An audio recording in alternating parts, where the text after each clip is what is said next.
అంటే నేనేమనను, ముందు నుంచి పాపం కేసీఆర్ గారిని తప్పించి ఆ కుర్చీని గుంజుకోవాలని హరీష్ కేటీఆర్ పోటీ పడుతున్నారు.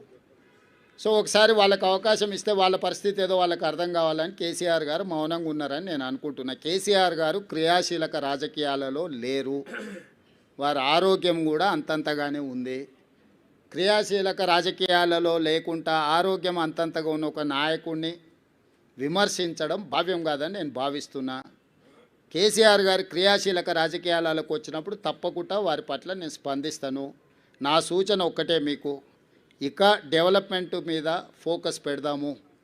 రాబోయే 2 సంవత్సరాలు ఫోకస్డ్గా మన రాష్ట్రాన్ని అభివృద్ధి చేసుకుందాము, సంక్షేమ పథకాలు అమలు చేద్దాము, రాష్ట్ర ఆదాయాన్ని పెంచుకుందాము, వనరులను సమకూర్చుకుందాము, అభివృద్ధికి సహకరించండి అని ప్రధాన ప్రతిపక్షం హరీష్ కేటీఆర్కి చెప్తున్నా, కేంద్రం నుంచి నిధుల కోసం సహకరించమని కిషన్ రెడ్డి గారికి చెప్తున్నా.